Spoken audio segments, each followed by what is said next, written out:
Thank you for supporting the channel. For this narration, I'll be using a premium AI voice because I currently have a sore throat from my previous recordings. If you enjoy the content, please like, subscribe, and turn on notifications to support the channel. Chapter 4010 Poisoned Pill, Part 1. What Derek had mistaken for rage was actually Ryla's own fear. She was scared of what Meln could do to her child just to lure Lith into a trap, and terrified of being the cause of her baby boy's ruin.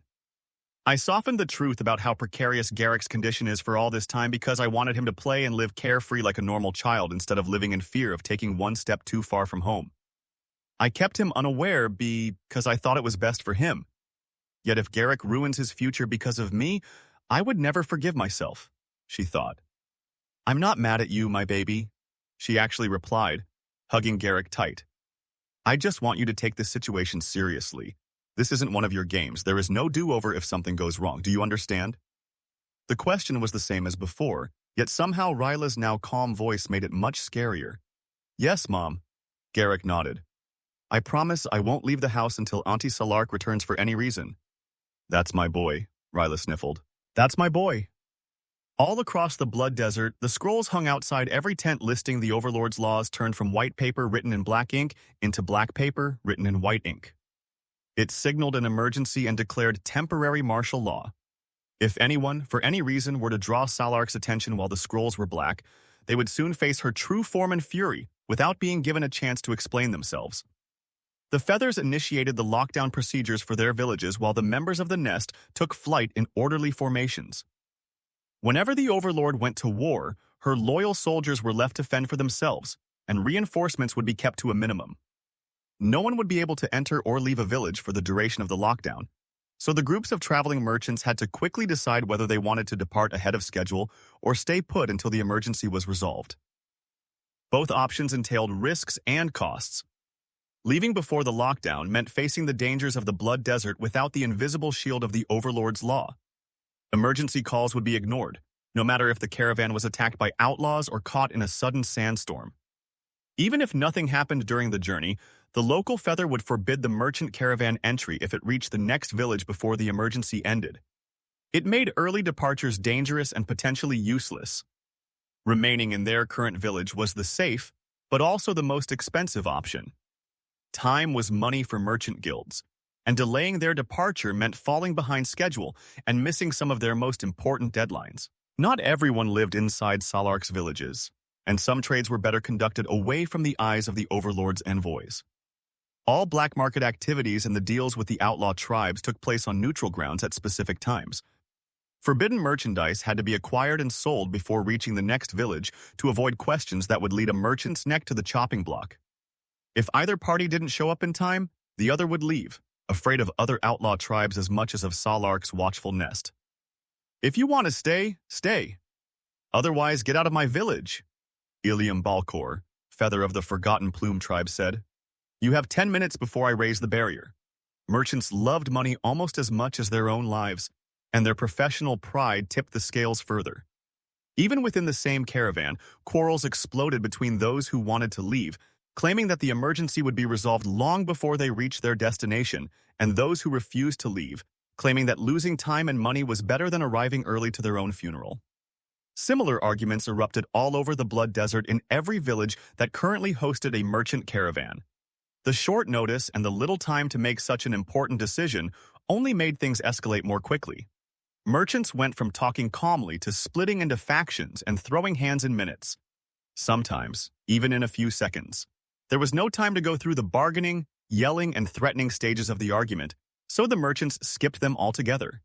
In perfect Blood Desert tradition, the last man standing had the final word. We are leaving and that's final, Kareem Fairwind said after knocking down the last of his opponents. Now get on those God's damned horses or I'll kick your asses onto your saddles. He was a middle-aged man with a round belly and a jovial face that belied the strength of his body. Goodbye, Feather Balkor. We'll see you soon and on schedule, because that's what the Crystal Bird Guild does. Is that clear, you wimps? Kareem yelled.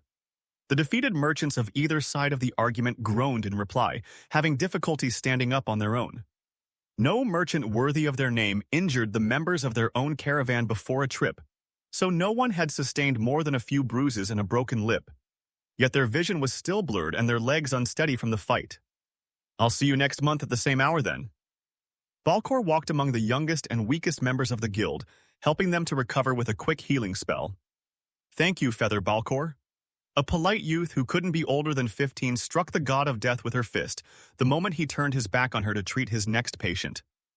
Thank you for your life. The young girl's arm became covered in a black hide and grew to unnatural proportions, sending Balkor flying. The other merchants looked at the girl in horror, their minds unable to process the sudden turn of events. Guess what, old man? Her eyes flared with the red light of undeath, and she erupted into a maniacal laughter. I'm done with all your start-from-the-bottom bullshit. The Crystal Bird Guild is mine now. What have you done, child? Kareem needed all his experience to keep the terrified horse from throwing him off the saddle. What have you become? Power, she replied. A burst of darkness magic pulverized her head, while a spinning hard light drill punctured her heart. Ilium Balkor stood unscathed, his eyes blazing with bright violet mana as he stared at the remaining merchants. Make one move, and I'll kill you where you stand. He activated the mana crystal that controlled the magical formations of the Forgotten Plume village, just for it to freeze on the spot. I knew there couldn't be just one of them. Surprise, Balkor? A young man rushed towards the god of death in a straight line, crushing the merchants and horses on his path like they were toys. Your much-vaunted magic works just fine. The giant hand conjured by Balkor's Tier 5 spell, Shadow of the Colossus, grabbed the youth and squashed him before he could complete his transformation into an ooper. Amateurs. A lesser man would have fallen for the act. The youths had been punched around easily, and their injuries were real. But Balkor had looked at himself in the mirror and worked with Manohar enough times to recognize madness when he saw it. Chapter 40:11. Poisoned Pill, Part 2. The two thralls had briefly smiled while enduring the beating, but smiled nonetheless. That, and the pride shining in their eyes for the strength they hid, had betrayed not their nature, not as oopers, but as wolves in sheep's clothing. The mana crystal in Balkor's hand thawed at discernible speed, and the arrays finally activated, but Balkor kept his guard high.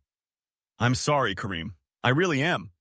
The Colossus grabbed the head merchant and sealed the other members of the Crystal Bird Guild inside its body. Now stay still, or you'll join the traitors in death. Life Vision couldn't reveal Verdalak blood, but the lack of mana flow was a testament to the merchant's non-awakened core. Balkor sealed Kareem's lips and hands with spirit magic before examining him with his breathing technique, Death's Whisper. Not an oopier nor a better actor. Good. He examined the merchants one by one and found no anomalies. That's it? Balkor furrowed his brows in confusion. Why turn two idiots into oopers if they were destined to Oh shit. I need to alert the other feathers before it's too late. A similar scene had taken place in all the villages with a visiting merchant caravan, but with one major difference. Those selected by Salark to become her feathers were powerful mage warriors that no ooper thrall could hope to defeat. The Overlord had warned them of the threat Orpal's pawns posed, and they had kept their spells at the ready just like Balkor, making Frost Soul useless. The real problem had come after defeating the oopers. Unlike Balkor, feathers were fake awakened and lacked a breathing technique. They had no way to determine if more oopier thralls hid among the remaining merchants. I'm sorry, Shirad, I really am, the feather of the Red Lion tribe said, but the Overlord's law is clear. I can't let any of you live. You are a threat to my people, and I have no way to detain a divine beast safely until the Overlord returns and passes her judgment. Your sentence is death. This is madness, failure, the old woman said as the feather's spirit spell choked the life out of her. The Silver Nugget Guild has loyally served the Overlord for generations. We had no idea Kiram and Hasid had turned into monsters. I wish I could believe you, he sighed. Failure was about to rip the merchants' heads off when his contact amulet drew his consciousness. You'd better have a good explanation for this, Balkor. This line is for emergencies only. This is an emergency, you idiot, the god of death said. If you kill the merchants, the Blood Desert will be isolated from the rest of Garland for years. It's just one guild. The feather curled his lips up in spite while staring at Shirad. It can be easily replaced. One guild can be replaced, but what about all the guilds? What if the other feathers follow your same reasoning? Balkor asked. How do you think I know what just happened to your village? The simple question made Failure's eyes widen in understanding. Shit! We need to alert the other feathers before it's too late. Falcor wanted to curse at Failure, but that would have wasted the little time he had to stop the other feathers from swallowing the poisoned pill that Orpal had delivered to their villages on a silver platter.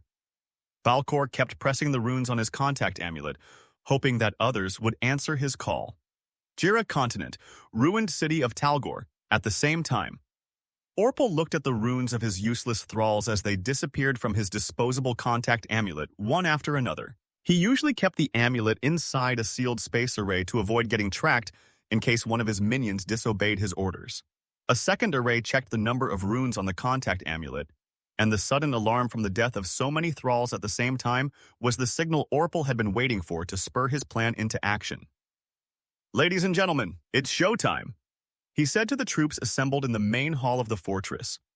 Orpal had learned the standard protocol of the Blood Desert from the outlaw tribes and then interacted with the merchant guilds to find those among them desperate, arrogant, or stupid enough to accept his offer. He had given them power, promised them more, and given them one simple order. Whenever the Overlord starts a lockdown, that's the moment to strike. Kill the local feather and the uppers I planted in each tribe will do the rest. Everything you've always dreamed will be yours, and with my help, no one will be able to stop you. Of course, Orpal had planted no Ooper among Sala Ark's loyal tribes and no intention to uphold his promise. The lives of the young merchants meant nothing to him. Their death, however, would be remembered by the Blood Desert and the Griffin Kingdom for years to come. Starry Lagoon Village, at the same time. "Don't worry, Garrick. We'll keep you company," Aaron said. "If you can't leave at the house, we won't either." "That's very kind of you, children," Ryla said once she managed to calm down. "Thank you for everything you are doing for my son. I wish I could tell Auntie Ryla about Big Brother's tower." Aaron inwardly sighed. "Here or on the beach changes nothing. Nothing bad can happen to any of us as long as we don't leave the mana geyser." Yet a sudden knock caught him by surprise and made him yelp. "Laith?" Rem's voice came from the other side of the door. "Can we talk for a second?" "Sure. Is there something wrong?" Laith asked, noticing the merfolk representative's embarrassed expression. "Sort of." Rem cleared her throat. "We are not an official tribe of the Blood Desert yet and have no feather. The Overlord set a few powerful temporary arrays to protect us, but I'd lie if I said I know how to use them. Do you mind being our acting feather until the Overlord returns?" She offered him the control crystal with both hands. "Not at all." He warped it to the armory, giving the tower and everyone listed as an apprentice control over the village's arrays. "Is everyone clear about the martial law? We are under lockdown and all trips to and from your twin underwater city must stop." "Don't worry, we know what—" "Get inside." Lith pulled the merfolk past the threshold and activated the tower's defenses. Two colossal figures, about 20 meters, 66 tall, had appeared in the middle of the village's market. They killed humans and merfolk alike with abandon, their faces twisted into savage grins in euphoria. One moment they were weak merchant apprentices, and the next they had become mighty divine beasts. The power that came with the transformation was intoxicating, and so was the realization that Mogar had become their plaything. The control crystal in the armory froze just like Balcor's. The Oopers were close to the center of the village, and the twisted energy of Frost's soul they released had already flooded the main nodes of the arrays. "Please, stop!" Solus screamed in agony as she needed sheer willpower not to fall to her knees. Before we head to the next chapter, please like, comment, and subscribe. Your support helps us keep the stories coming. Chapter 4012, Corrupted Life Force, Part 1. Hoarfrost covered the walls of the tower and seeped deep inside Solus's fingers, freezing them to the bone. She had to hide her hands behind her back before Journey noticed the frostbite and asked questions Solus couldn't answer. "Fuck me sideways. We are surrounded," Lith said, dispelling the enchantments he had tried to conjure. What still worked of the watchtower marked two waves of frost soul coming from the center of the merfolk village, another from the ocean, and a searing tidal wave of fire soul ready to fall from the sky. If unleashed, it would have engulfed the entire oasis with the sole exception of Lith's home. Orpal couldn't risk involving Elysia or Camilla in the attack, and his Oopers gave the Verhin residents a wide berth. The effect of Frost's soul on the tower was something neither Lith nor Orpal had predicted. The bloodline ability released by the Upirs had simply infected the world energy that the tower fed upon. The taint of the corrupted Verdalak's life force spread like a disease through the surrounding water element, and the tower had no means to protect itself from the contagion. Solus used the hands of Menadion to call upon the pure world energy flowing from the mana geyser, but part of it suffered the effects of Frost Soul the moment it reached the surface. Using the pure world energy to repel the corruption didn't work either. It only accelerated the spreading of the Upir's bloodline ability. "Mom, is there a way to filter a specific type of water element?" Solus asked. "No, because there was only one kind of water element back when I was alive," Menadion replied. "I didn't even know zero was a thing until I saw that white cord lich fight the plague spreader. Use nothing but spirit magic. There's something wrong with the world energy." Lith warned his family and friends in time with a mind link, but it was too late for the merfolk. They weaved their best spells to defend themselves from the two monsters that were slaughtering their neighbors when they turned into frozen statues that soon collapsed under their own weight. "How many enemies?" Orion unsheathed Grimlock. "At least 4, Lith replied. "2 obvious, 2 hidden." "Let's make it 2 then." Tista's spirit warped with Lith in front of the 2 frenzied Upir thralls. "We can't join the fight without a plan, but we can still help the people out there." Freya pointed at the field hospital and the merfolk dying in the village's streets. "Dad, Morok, Nalrond, with me. Mom, you stick to Camilla, and nothing can hurt you." "What about me?" Quilla asked. "Same as Mom," Freya replied. "You are too pregnant to move around." "You're pregnant too. Master of Space, remember?" Emerald sparkles formed around Freya, marking the activation of her dimensional ruler spell. "We open the steps, you pull people inside. Deal?" "Deal," Quilla grumbled, but Freya had left before her sister could answer. There was nothing to do for the merfolk struck by the Upirs. A mere graze from the divine beasts had turned them into meat paste. Those frozen by their own spells, however, still showed a faint energy signature under life vision. Quilla handled them delicately, being careful not to shatter them until her spirit spells thawed the ice.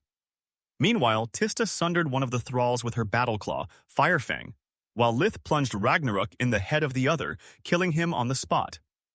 The 2 young merchants were no warriors and had no training as divine beasts. Without any equipment to protect their exposed vitals, it took but a single swing of the enchanted blades to stop their rampage. "That's it?" Tista asked in confusion. "In what world is this an attack?" "This world." Lith pointed at the flaming sky falling on them and 2 Tier 5 spirit spells coming from opposite directions. One of them came from above, beyond the fire wave, the other came from the ocean, and they were respectively aimed at the field hospital and the village plaza. "We are not the target, our friends are." Tista's spirit blinked in front of the incoming blazing storm. The small-sized tornado of emerald fire that erupted from the sea turned the sand into glass as it advanced, uprooting trees and animals that instantly turned to ashes due to the superheated air compressed in the cyclone's eye. Tista had no spell at the ready and no time to weave one. She tapped into the origin flames she had stored inside Firefang and unleashed them against Blazing Storm. At the same time, Lith moved to intercept World Crusher. The 6 elements that comprised the Emerald Sphere produced a gravity 100 times stronger than normal that distorted the air and crushed everything in World Crusher's path. To make matters worse, the light and earth elements made World Crusher's shell as hard as a diamond, and darkness coated it with deadly energy.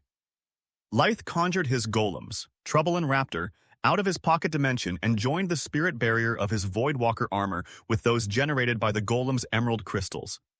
"Without absorbing the world energy, the barriers will last but a few seconds, but that's all I need."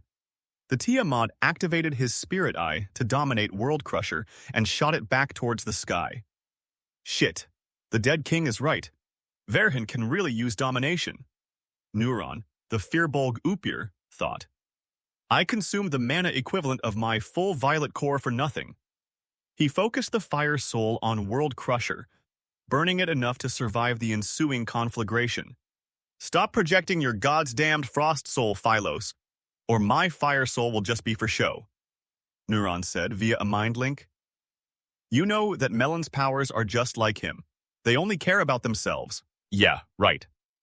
"Phylos, The Jormungandr Upir replied while dodging the onslaught of Tista's battle claws. And who's going to save me from this crazy bitch if I do? The moment her equipment works again, she's going to gut me like a fish. Jormungandrs were sea serpents and were supposed to have the upper hand in the ocean. Alas, Philos couldn't go deep or away without releasing the merfolk village from the effects of Frost Soul, which was exactly what Tista wanted. She wanted Lith to conjure the powers of the tower as much as the Upers wanted to stop him from activating his alleged super armor, Omega Prime. If that happened, the fight would end, and the Upers would lose their lives. This is weird. Lith noticed that the Upir in the sky kept himself in the cover of the Fire Soul without moving forward or unleashing his bloodline ability. The surprise effect is already gone. With every second that passes, we can weave more spells and rescue the merfolk. Soon, the Upers will have no more hostages and no way to escape from us.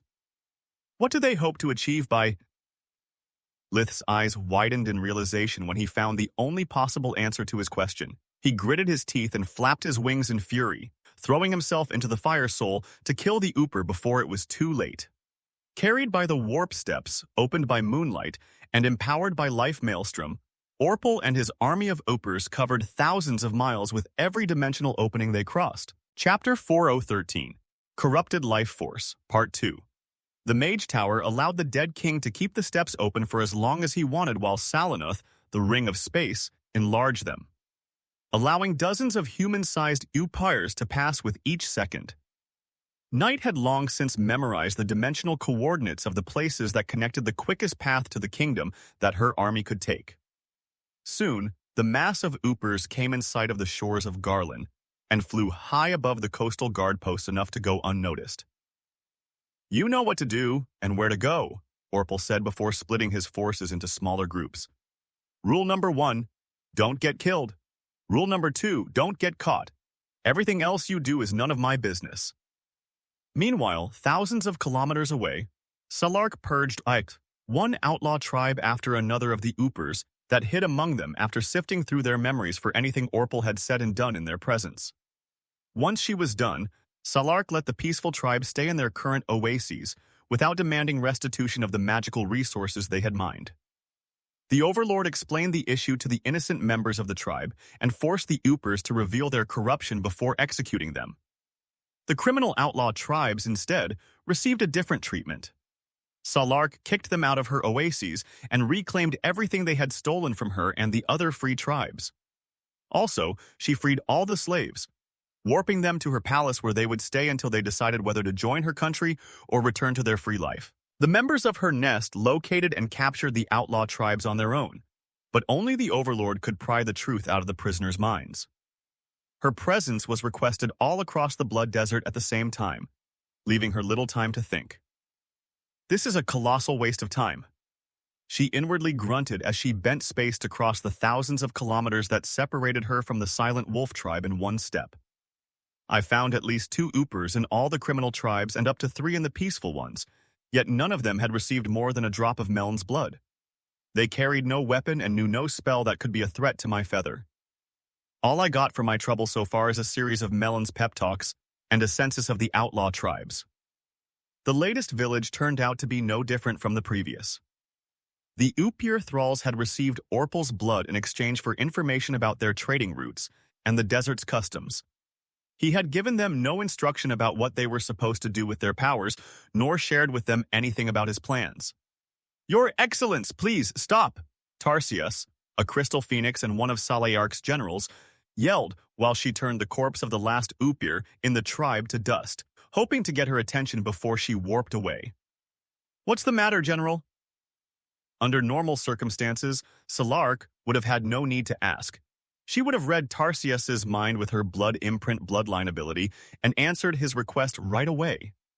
Now, however, too many of her children called her name or tried to talk with her via the telepathic bond they shared. It resulted in a deafening noise that prevented Salark from understanding a single word unless she focused on a specific voice and silenced all the others. "Our villages are under attack. All of them," Tarsius said. "Under attack? From who?" The Overlord's surprise turned into shock when she took her communication amulet out of her pocket dimension and discovered that many of its runes were unavailable. All her feathers were still alive, and those who had already defeated the Upers had flooded Salaark's amulet with their reports. "Upirs, my liege," Tarsius replied. "The outlaw tribes were a diversion. The real threat came from the merchant guilds." "The merchants, of course. That's why Meln needed the outlaw tribes. He used them to get in contact with the merchant guilds.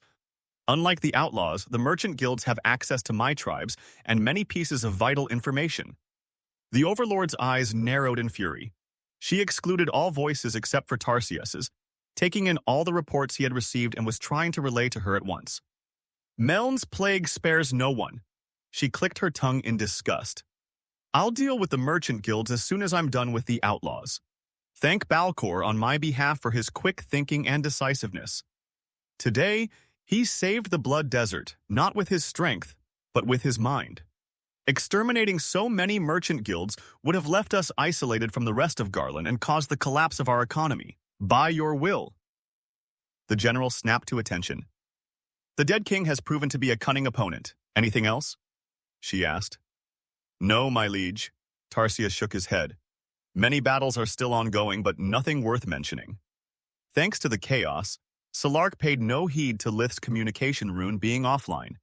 She knew that a merchant caravan was at the Starry Lagoon village and assumed that a couple of 2-bit Upir posed no threat to her featherlings. Alas, she was wrong. And the interference from her phoenixes and feathers deafened even her breathing technique, mother-son. Salaark sent reinforcements to the still struggling feathers and moved on to the next outlaw tribe, unaware of Lith's situation. City of Valiron, Royal Castle, at the same time.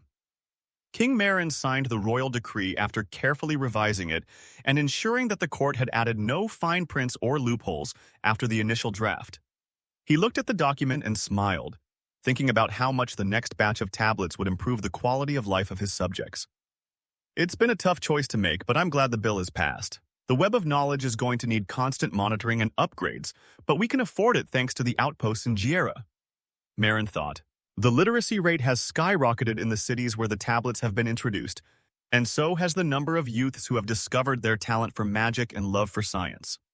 The risk of brewing a small number of idiots spending too much time on the web instead of working is worth the result.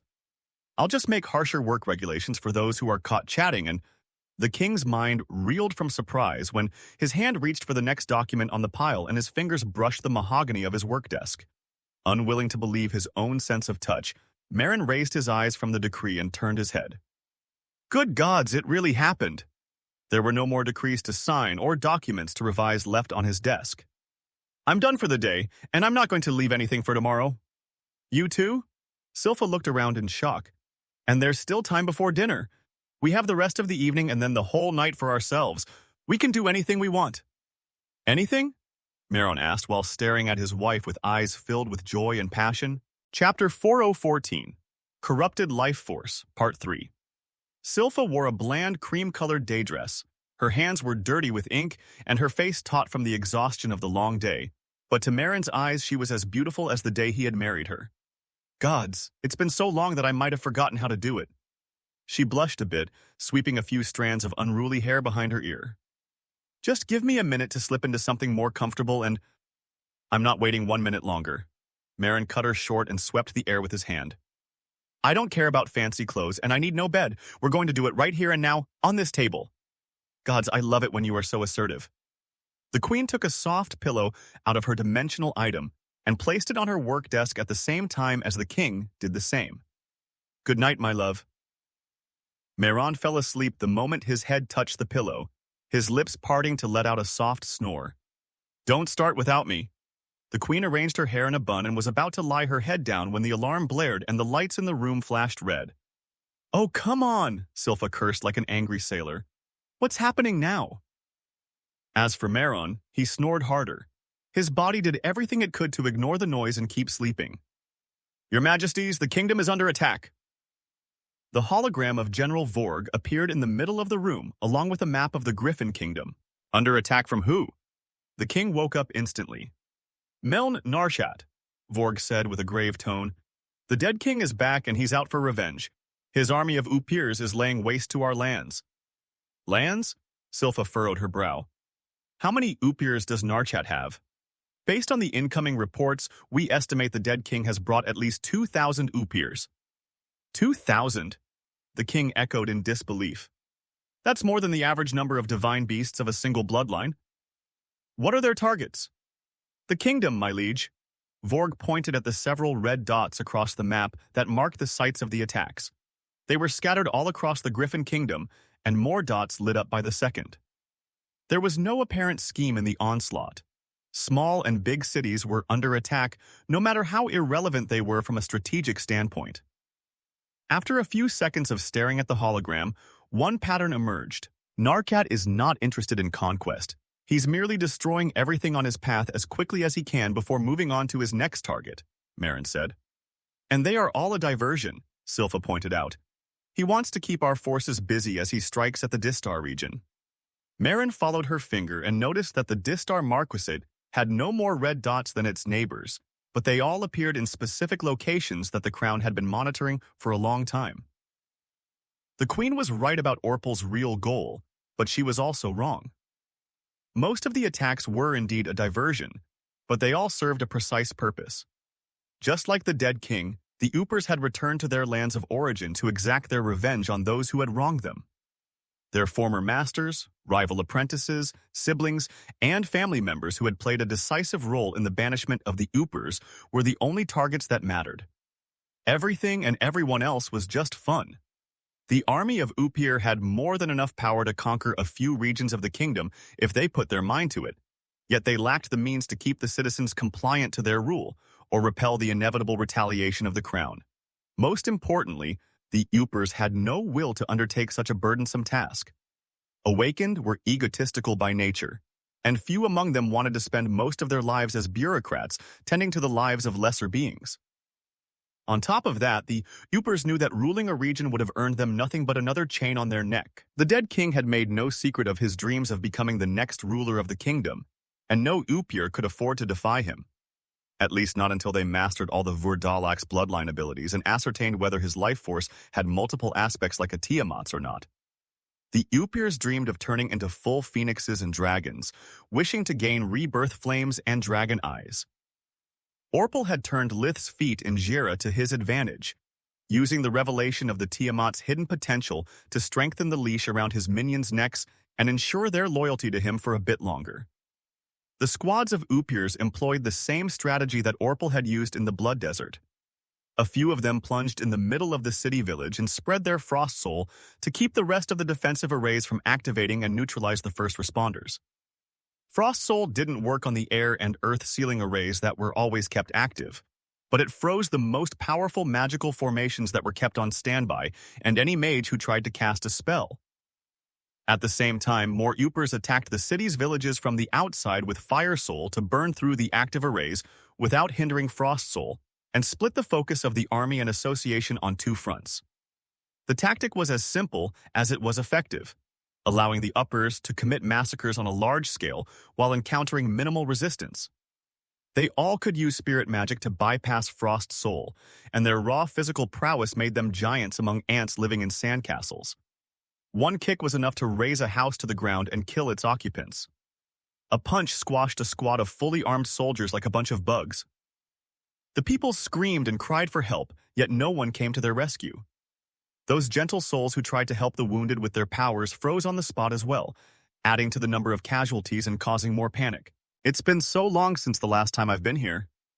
Orpal looked at the burning Lashar orphanage where he had been sent over a decade ago after his parents disowned him. 16 years, yet it seems yesterday. A Tier 5 spell, Raging Sun, destroyed the building and killed those who had been too slow or scared to evacuate it. I've suffered so many scars during my stay here, but today I'm going to heal from them once and for all. He cast more spells until the Lashar orphanage was nothing but ash and rubble. Once he was done, Orpal used water magic to douse the flames and earth magic to heal the land, until no trace of either the attack or the building remained. What about the witnesses, my liege? Yoral had a hard time suppressing his sneer at that word, but he performed his role of loyal general and right-hand man of the dead king flawlessly, like he did everything else. Chapter 4:15, Corrupted Life Force, Part 4. Let them go. Orpal shook his head. The life of those kids is already a nightmare, while the adults are unworthy of our wrath.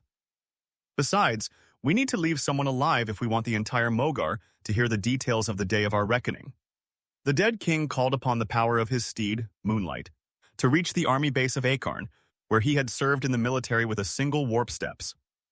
Orpal had been honorably discharged, but he had terminated his service when it became clear he would never be promoted past first-class private. Akarn fell and burned as Orpal rained spells from the sky, leaving his Upers to dirty their hands for him. They slaughtered the cadets and soldiers, saving the drill sergeants and commanding officers for their lord. "And you said I was unfit to lead," Orpal said while dismembering the military officers he didn't recognize and slowly suffocating the others with tendrils of spirit magic. "You were wrong, Sergeant Fall. So wrong, and so was our dear Commander Carcass." The dead king ripped the heart out of the sergeant's chest and shoved it inside the commander's mouth. "I want you to die while witnessing the consequences of your actions, Carcass. I want you to die knowing that if not for your colossal lapse of judgment, if only you had given me the honors I deserved, none of this would have happened. I would have happily continued to serve in your army instead of building my own. I would have brought the Griffin Kingdom to new heights instead of crushing it under my heel." Carcass tried to say something, but his voice came out muffled and incomprehensible. Even worse, the spark of defiance and outrage ruined the moment for Orpal. He wanted his enemies to cry in despair and beg for his mercy, but the old soldier denied Dead King that pleasure. "Burn everything to the ground," he said in annoyance as a snap of his fingers broke Carcass's neck. "It's time for the grand finale. Next stop, Lutia." Meanwhile, back at the Starry Lagoon village, Menadion was doing her best to help Solus hide her condition and find a way to activate the tower's many enchantments without further hurting her daughter. "I can push the corrupted world energy away with the hands, but how do I keep Frost Soul from infecting it again?" She kept racking her brain. "The spells stored in the cannon vault are safe, but what is going to happen once we run out of them? There's no telling how many Upers are out there, and those blasted bloodline abilities hinder the tower's targeting system.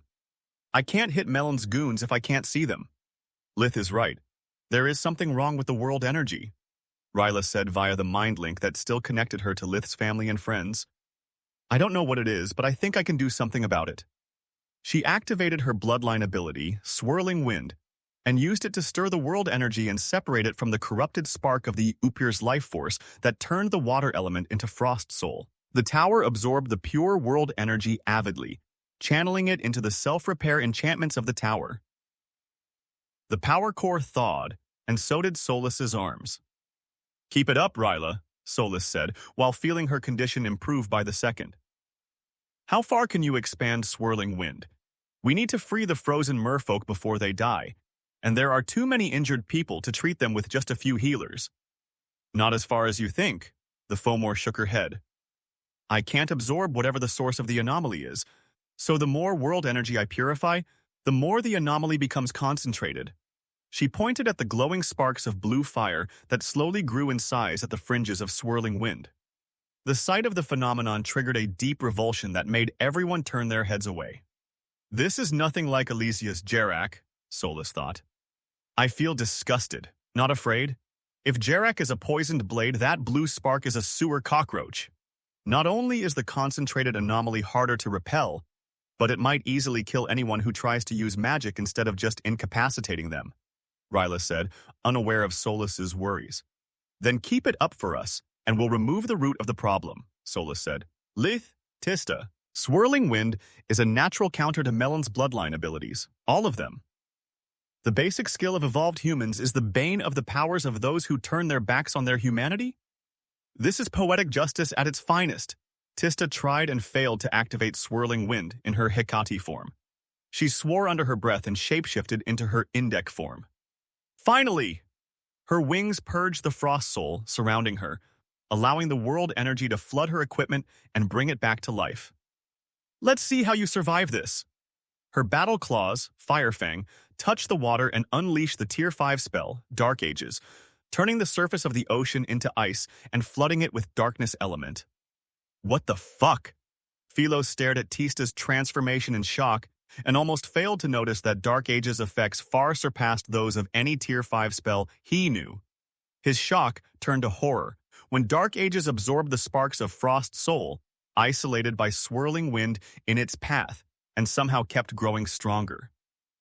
The corrupted water element boosted the spell, allowing the ice to form much faster than the Jormungandr expected. He escaped the frozen prison only thanks to his powerful muscles and tried to force Tista to back off by unleashing 2 Tier 5 spirit spells. Phylos aimed Mana Storm at the Merfolk village and Phoenix Smash at the Indek. Tista cursed the Upir's cowardice and stopped her attack. She, Spirit blinked in front of the Mana Storm to intercept it with the spirit barriers of the mouth and his armor. At the same time, she conjured the Tier 5 spirit spell, Primordial Roar, to smother the blast of emerald flames before they opened a hole in her barriers. Be careful, Lith, Tista warned her brother via their mind link. Swirling Wind does nullify Meln's abilities, but his residual energy has weird interactions with elemental magic. Also, I don't think these bastards want to kill us. As absurd as it may sound, they are stalling for time. When Grandma returns, Meln will have achieved his goal. Lith had shapeshifted in his Indek form earlier as well, and had pierced through the searing wave of Fire Soul unscathed thanks to Swirling Wind.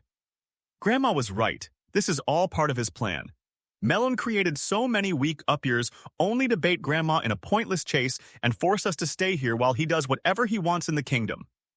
Lith noticed the red sparks released by the Fire Soul he had cleansed, and how they merged with the remaining mystical flames, further increasing their temperature. I'm free to cast spells and use my equipment again, but this is not going to be easy. He flooded Trouble and Raptor with the world energy amassed by Swirling Wind to make up for the power they had consumed. Before we head to the next chapter, please like, comment, and subscribe.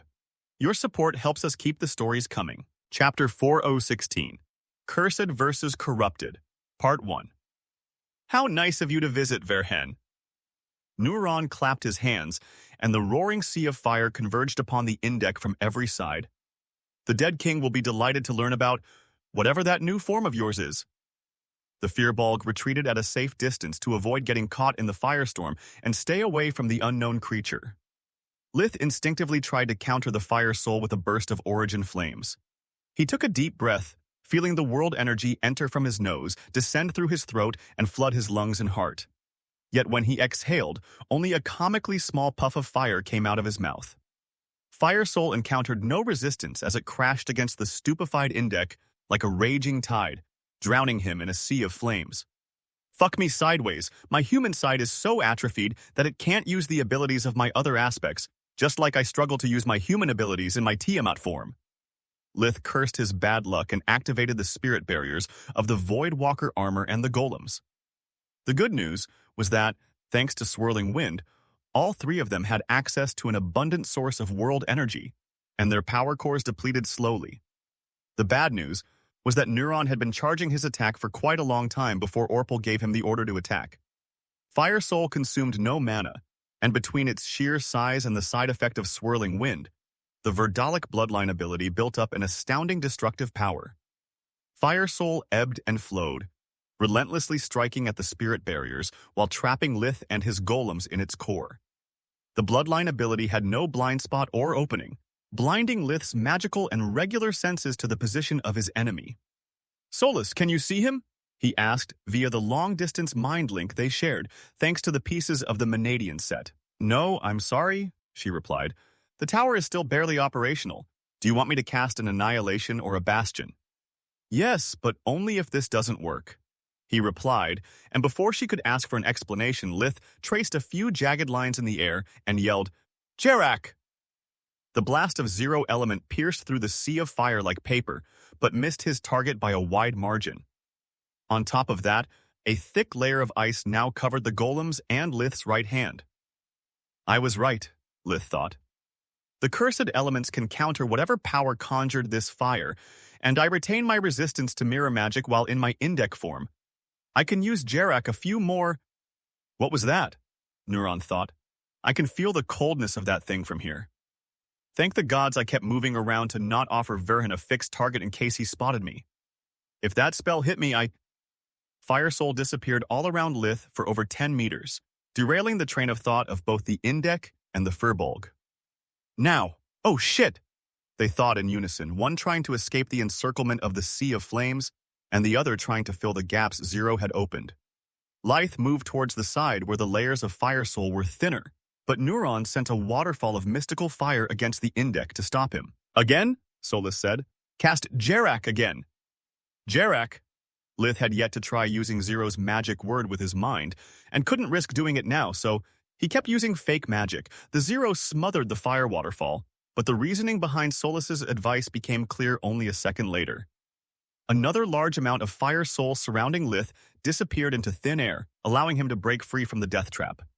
It's thanks to Zero, or rather, Cinder, she explained. Grandpa told us that Elysia's Jerak also conjures Cinder, but spreads it in a vast area all around the caster. That's why the Upir's Fire Soul disappears. Because they repel each other, Lyth said in understanding. Whatever force drives Melon's power, it's incompatible with its corresponding cursed element. Jerak! Jerak! Jerak! Lyth traced the Zero rune in the air several times as he bolted towards the Firbolg, but no elemental pillar emerged. Each one of the runes released a pulse of cinder that consumed the Fire Soul that was chasing Lyth long before it could get even close to the Indek. I know I can't beat you, Verhen, Neuron said. I'm a nobody. Just one of the many followers of your brother, which is all the more reason I should be the least of your worries. He conjured the Tier 5 spirit spell, Breakdown, and hurled it down towards the Starry Lagoon village, where Lyth's friends were still busy rescuing the injured merfolk. Lyth recognized the Hex elemental sphere and the destructive power it carried. Yet he didn't stop his advance, knowing that the Upir had probably more spells at the ready and would unleash them one after another to waste Lyth's time and mana. Besides, I don't need to, he thought, as Trouble and Raptor stood in Breakdown's path and conjured emerald bursts of Phoenix Smash. The energy blasts of the combined spirit spells shattered the emerald sphere, detonating it far away from its target. Lyth rode the resulting shockwave to increase his speed and exploited the cover of the Phoenix Smash to hide his energy signature, catching Neuron unprepared. The Upir Firbolg was still using Orpal's breathing technique, Dark Sovereign, to recover his strength when Lyth suddenly emerged from the smoke and charged at him. Neuron flapped his wings to escape, but a set of emerald chains erupted from the Indek's left hand and wrapped themselves around the Upir's right arm up to the shoulder.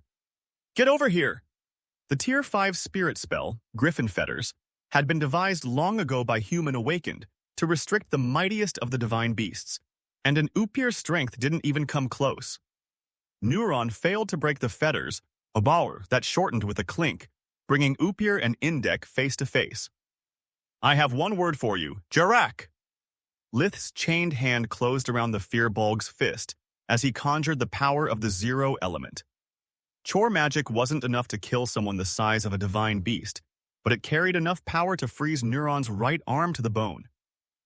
Zero didn't affect Lyth since the spell was perfect and comprised of his mana, but the Indek still suffered from the sudden drop in temperature. The emerald chains and the layer of ice connecting the two limbs locked the two divine beasts in an unbreakable embrace that Lyth exploited to stab Neuron. Ragnarok's Davros made short work of the still depowered adamant of the Firbolg's armor, the entire length of the blade disappearing inside Neuron's body with each lunge.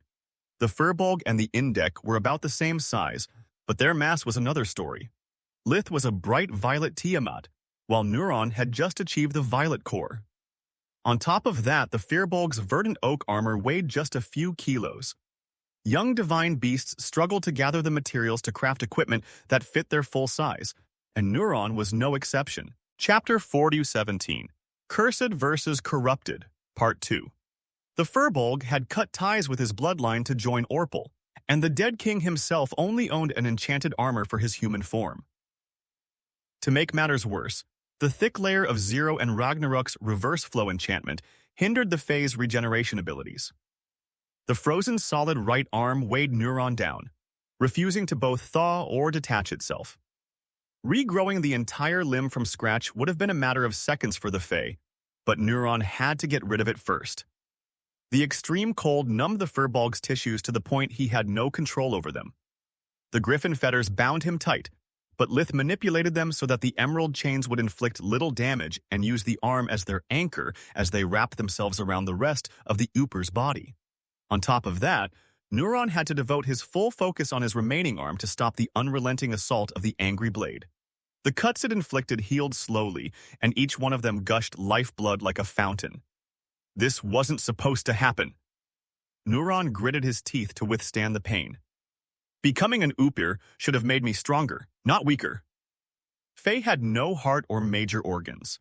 The only way to kill them was to find and destroy the root they hid inside their bodies, and that they could move freely even during the most frenzied battle. That, along with their uncanny regeneration and their ability to absorb nutrients from the soil, made them nigh immortal. Yet Neuron wasn't a Firbolg anymore. He was a Fae-Upir hybrid, which gave him organs, blood, and locked his root in a fixed position. Neuron had never bled before, and the feeling of weakness that accompanied every spurt of blood was new to him. For the first time in his life, the Firbolg Upir was afraid of getting hurt. His fear grew into terror the closer Ragnarok got to his root, and Lith read Neuron's face like a map. The Indek gauged the panic in the Upir's eyes with each attack to assess how close he had gotten to the root. Verhen knows, Neuron said, as he blocked a series of strikes aimed at the exact location of his root. The bastard knows, and for some reason I can't generate more Fire Soul. I don't care about the Dead King's plans anymore. None of his promises of greatness or threats of pain matter if I die here like a moron. After trying and failing one last time to call upon Fire Soul and get rid of the Indek, the Upir let go of his bloodline ability to switch to Thunder Soul. The sea of fire looming over the merfolk village disappeared instantly, and arcs of sickly lightning streamed across Neuron's body. Lyth had used Swirling Wind to filter the fire element, so he had no way to stop the Firbolg when he called upon the air element. Moreover, while fire and frost soul effects manifested outside an Upir's body, Thunder Soul stored the corrupted lightning inside an Upir. Swirling Wind had no effect on the air element that Neuron had already absorbed. It could only stop him from taking in more. If that was Lith's plan, that is. Without Fire Soul and with Tista keeping the other Upir busy, the merfolk snapped out of their panic and started helping each other. "Don't use magic at all costs," Rem yelled with Mimikast from inside the tower, letting the sound travel from house to house until it reached the desert heart and from there spread to the rest of the village. "Bring those who need healing to the Verhen house." Morok and the others kept spirit blinking around the starry lagoon to rescue those who had turned into blocks of ice at the start of the ambush, and used their spirit magic to thaw them before it was too late. The tyrant still had a limited control over Swirling Wind due to the limits of his proto-wings, but it was more than enough to push the Frost Soul back and save his mana by using elemental magic. Whenever spirit magic drained the cores of his friends, Morok moved to their position to let them use Invigoration without interrupting their job. Lyth kept 2 of his eyes on the ground to check on his companions, 2 more on Tista, and the remaining 3 on his opponent, ready to dominate any spirit spell Neuron might conjure. "Die, bastard! Die!" the Firbolg yelled as his scimitar clanged against the angry blade in a desperate parry. "Let's see how long you can last." Neuron was still covered in wounds, and the griffin fetters trapped his dominant arm. The mass gap was unchanged, and the Upir could only defend himself against Ragnarok, but the tides of battle were already turning. Even though Neuron's scimitar didn't even come close to the Indek's body, the Thunder Soul seeped past the Voidwalker armor and struck deep into Lith's flesh with every one of his attacks that the Upir intercepted. The corrupted lightning flowed from Neuron to Lith through their blades, piercing through all kinds of protections it encountered on its path. The Indek used light fusion to heal from the wounds the moment they opened, and darkness fusion to suppress most of the pain, but never relented in his attack. "Thunder Soul can be used like this?" he pondered. "It's better than I thought, but still has plenty of limitations. It's useless outside of close-quarters combat, and the farther Thunder Soul has to move from its point of origin, the more power it loses. Even traveling Ragnarok's length lessens Thunder Soul's effects. If I were using Double Edge in my full Tiamat form, I doubt that I would suffer more than minor wounds. Also, if I didn't have to protect the merfolk, I would only need to take 1 step back to make Thunder Soul useless. Or in this case, 1 step forward." Lith created an opening that Neuron exploited without thinking. "I'm not dead. I'm not going to die today." In his frenzy, the Firbolg launched an attack with all his strength, walking straight into the trap. His blade slid along Ragnarok's edge until it struck the crossguard, transmitting almost the full power of the blow into the Indek's hand. Neuron smiled as Lith's flesh tore open and his bones shattered, But his joy didn't last. After putting all his weight into the overhead slash, the Upir was out of balance and his chest fully exposed. Lith countered the Upir with a front kick the moment their blades touched, shortening the griffin fetters to accelerate the enemy further and turn Neuron's charge against him. The kick landed on the Upir's abdomen hard, deforming adamant and shattering bones, but Neuron didn't care. Dumb move, Verhen. I can heal from a mere blow like this before you can blink and we are still locked together. The moment your griffin fetters spring me back, I'll return all this momentum to you with Thunder Soul and kill you. He thought, and he was wrong. Lith let the griffin fetters extend freely, sending the Upir flying far away from him and in the middle of the many still active Derek runes he had left behind. A snap of his fingers unleashed multiple bursts of zero. Chapter 418, Tough Choices, Part 1. The cursed element flooded Neuron's body from every side while the temperature around the Firbolg dropped over 100 degrees in a split second. Surprise and actual cold froze Neuron in place, so that when Lith's attack came, the Upir had no way to defend himself. Lith struck where he knew the root was, in the left hip, killing Neuron on the spot. I can't afford to capture him alive and waste time interrogating him, Lith thought, as he bolted down to help Tista. There might be other Upirs in ambush, and if one of them rescued that Fae and brought him to the oasis, he would have healed himself and rejoined the fight in an instant. Griffin Kingdom at the same time. People all across the land screamed for help, while entire villages were trampled over by a single Upir, while most cities faced the fury of squads of 10 corrupted divine beasts. 10 corrupted divine beasts who flattened buildings like sandcastles, sealed the warp gates with their frost soul, and slaughtered dozens of humans with a single sweep of their colossal limbs. Only alchemical tools were unaffected by the Upir's bloodline ability since the spells alchemical tools contained had been cast a long time ago and then stored inside the frame of their vessel. Yet Tier 3 spells were of little use against such titans. The soldiers and the alchemists could slow down the advance of the Upirs and rescue the wounded and those trapped under the debris of the broken buildings, but that was their limit. You'll regret pissing me off. Parmigiano Haug noticed the ongoing attack on the city of Xantia only when one of his patrons walked out of his traveling tavern and broke the hushing spell that isolated the establishment from the noise of the outside world. I'll call the council and... Drat! His amulet wasn't working, and neither were those of everyone else within Frost Soul's area of effect. Drina, use those pretty wings of yours and get away enough to alert everyone. And I mean everyone. Leave no rune uncalled. On it, boss, the cute blonde barmaid said while shape-shifting into her real form, that of a gold-scaled wyvern. If this isn't the time for the council emergency summon, I don't know what it is. She took flight, moving away from Xantia while maintaining a low altitude to escape detection until her communication amulet worked again. Ladies and gentlemen, who is with me? The bartender's request was met by murmurs. No one dared look at him. Seriously? Do you really want to stand there and do nothing while our host city is destroyed? Those are divine beasts, Hog, a dryad said. Why should we risk our lives for nothing? A Scorpicore asked. They are big, and we are small, a human shrugged. Also, those Upirs all have at least a deep violet core, whereas most of us are stuck at the bright blue, if not at an even weaker core. There's nothing we can do. Not with that attitude, Haug grumbled. Come, my disciples. Let's show these cowards how... Most of those who worked at the traveling tavern were awakened youths that Haug had rescued and taken in as his disciples. He didn't like to be a mentor much, but the position granted him the authority to protect the awakened youths from their respective families. He was their teacher, their parent, and their employer. All the more reason why his voice trailed off when he noticed that not one of his apprentices had stepped out of the tavern. Sorry, boss, a strikingly cute girl said. It's not that I'm afraid of death, I'm absolutely terrified. How much are you going to pay me if I come out of this alive? A handsome youth asked while crossing his arms. Because unless we are talking about a permanent and significant raise, I'm not risking my life on a waiter's wage. Even if I were an awakened, I wouldn't fight those monsters even if you gifted me the tavern. Zelima, a non-awakened cook, said. You ungrateful brats. Aside from Zelima, of course, Hog yelled in outrage. A storm of fire lit the sky as bright as day, engulfing the Upirs. The divine beasts screamed in pain due to their black hide, offering them no protection against the bite of origin flames.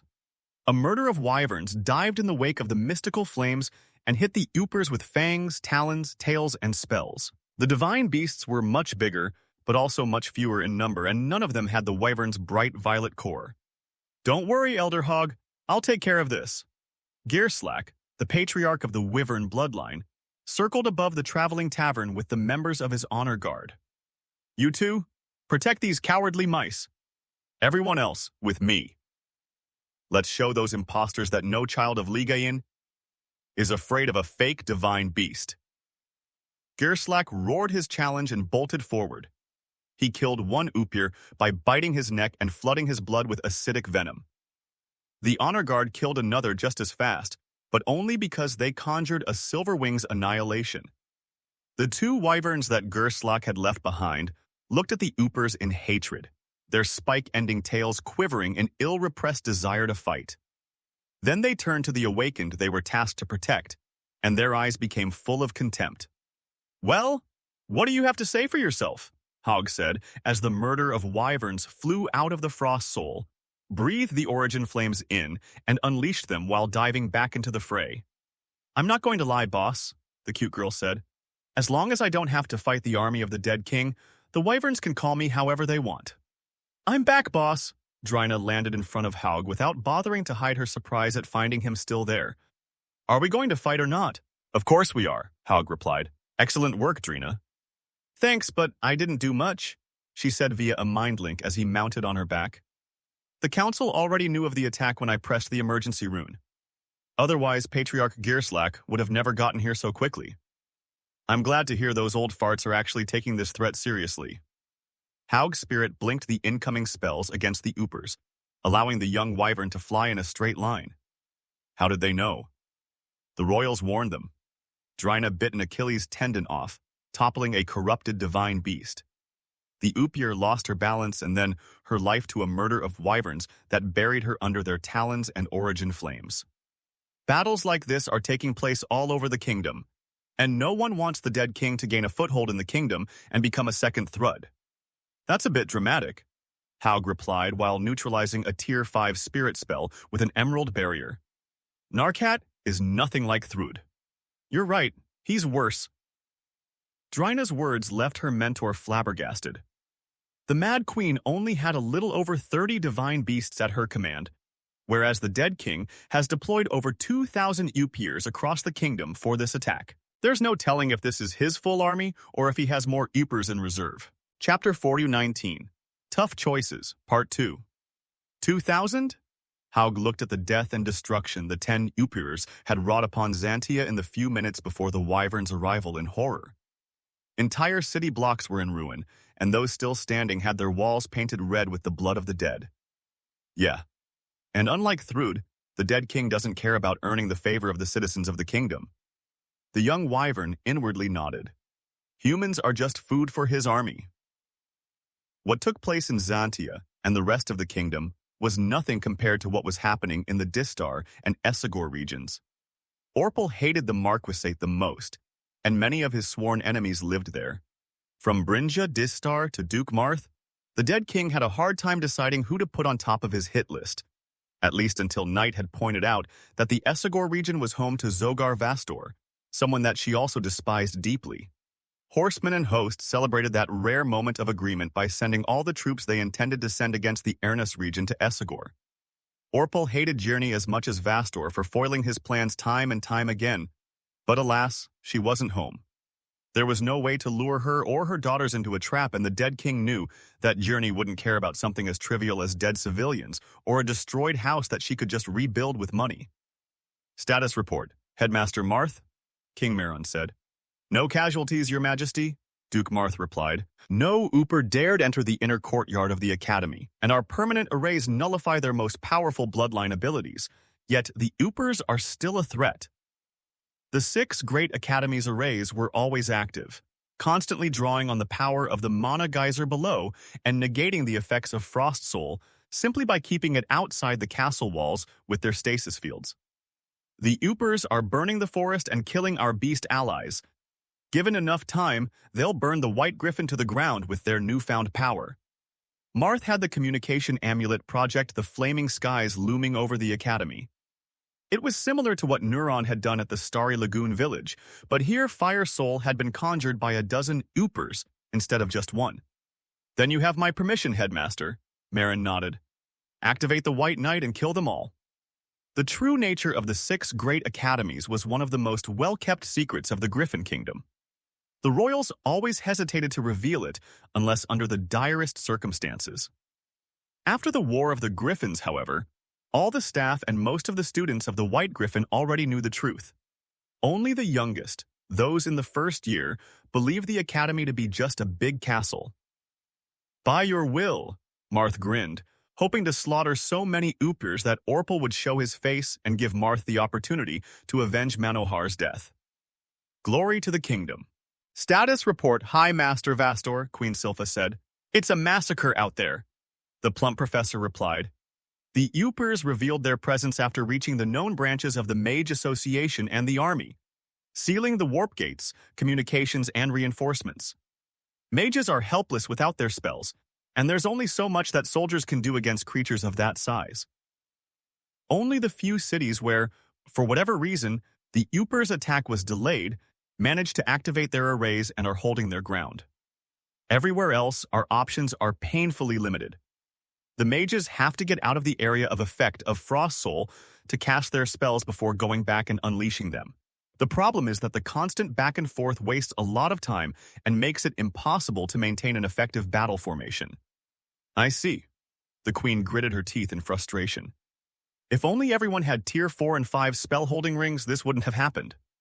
Indeed, but how many people would you entrust with that kind of artifacts, Your Majesty? Vastor asked. Elemental sealing arrays are useless against them, and once their wearer is killed, they make a magnificent prize for our enemies. Sad but true, Silpha nodded. You are far too calm for someone whose lands are burning, High Master. Panicking would do me no good, Your Majesty, the Master replied. Also, I have taken precautions for a moment like this, and I'm a High Master. I know I can win, but I can't fight without your permission. Verlam is not Belius, where the soldiers keep any secret you ask, or a remote land where no one knows me. The moment someone my size with a staff starts butchering oopers, the High Master armor won't hide my identity more than a bandana could. The Queen wanted to order Vastor to charge into battle, but her mouth remained shut. She was willing to pay any price to save her beloved subjects, but not if her decision doomed even more of them. Revealing the existence of a High Master was dangerous. Revealing his identity was suicidal. The nobles inside and outside the kingdom would finally have an answer to their unsolved accidents and blame the royals for them. Even worse, the enemies of the crown within and without the kingdom would also pin any natural catastrophe they suffered on the High Master and blame the royals for their problems. Sending Vastor to the front lines was bound to stir a political nightmare that could only end with his execution and the current royal couple's abdication. Do everything you can without revealing your skills as a High Master. Each word soured Silpha's mouth and poisoned her heart. Use them only if you are certain that you won't leave witnesses. I allow only for minimal collateral damage. I forbid you from killing more of our people than Meln's God's damned mongrels would. Essagor was Vastor's own archduchy, and the Queen knew such orders were unnecessary. Vastor would never harm the people he had spent his whole life nurturing unless he had no other choice. Yet Silpha spoke to the protector of Essagor as if he were an unruly soldier because she needed to ease her guilt. Silpha needed to do everything she could to prove to her conscience that she hadn't made such an impossible decision lightly. By your will, Your Majesty. Vastor gave her a deep bow. I promise you that I'll hold the oopers back until our allies from the Awakened Council arrive. Glory to the kingdom. Once the Queen's hologram disappeared, the Master enveloped the communication amulet inside a hush spell to keep anyone from eavesdropping on him.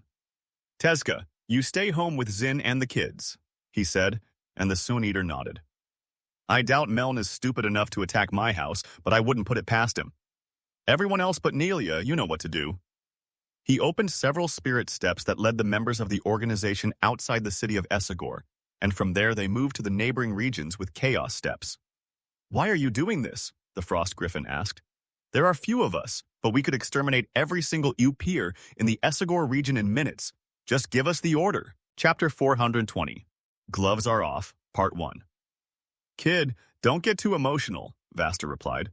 How long do you think my cover would hold if all the eldritch hybrids of the organization focused their efforts on Essagor? What would happen to us once the Guardians understand that I'm the master? Nelia clenched her fists and jaw so hard that they popped, but she said nothing. Just wait for the signal from your siblings. Let a few of them strike first in the other regions of the kingdom so that Essagor doesn't stand out. At that point, you have my permission to go wild.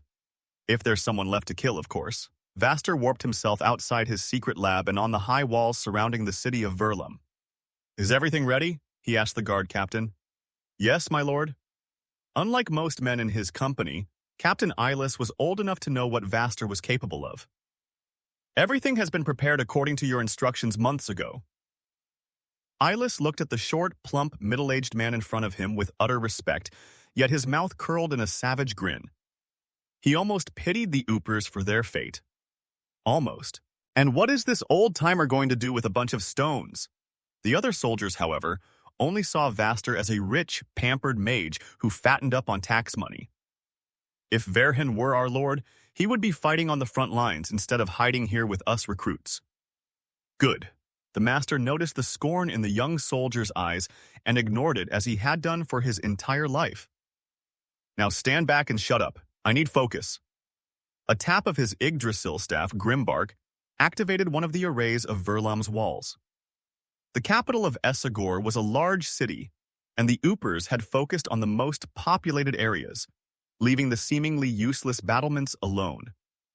A second tap of Grimbark etched runes of power on the giant stones piled up near each of the guard towers. The enchantment was too strong for its vessels, and the simple boulders wouldn't last more than a few minutes before collapsing. Yet Vaster only needed seconds. A third tap of the staff connected Vastor to the observation points, allowing him to look through the surveillance enchantments imbued in every guard tower at the same time.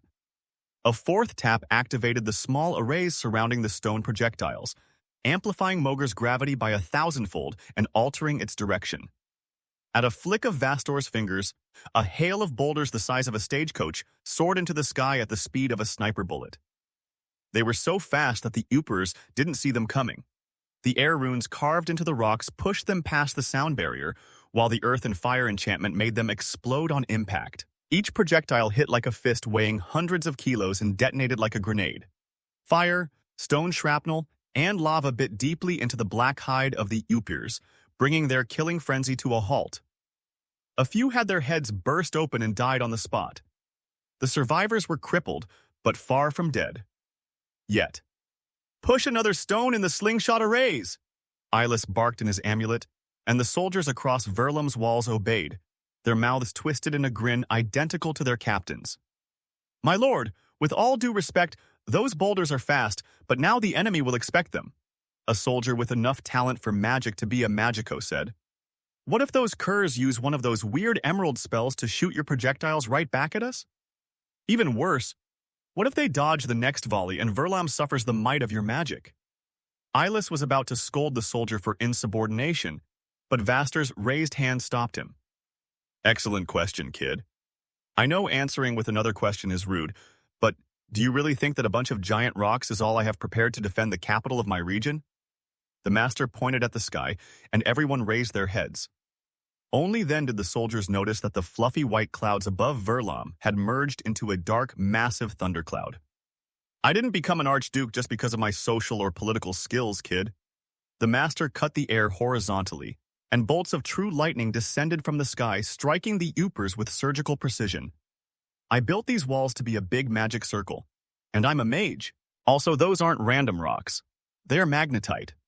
The opening salvo coated the Oopers with enough metal to turn them into huge lightning rods. Nature unleashed its fury upon the corrupted divine beasts. Their colossal size made them stand above most buildings, drawing several bolts of lightning on them every second. Their flesh burned, and their blood boiled. The relentless onslaught shattered the Oopers' spirit barriers and struck like a god's hammer, bringing them to their knees.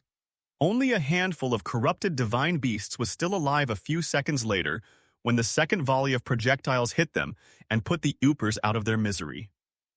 You filthy bastards! Nelia watched the massacre in Verlam unfold from the sky, yet she found no solace in it. This is my land. That's my people. This is my mother's turf.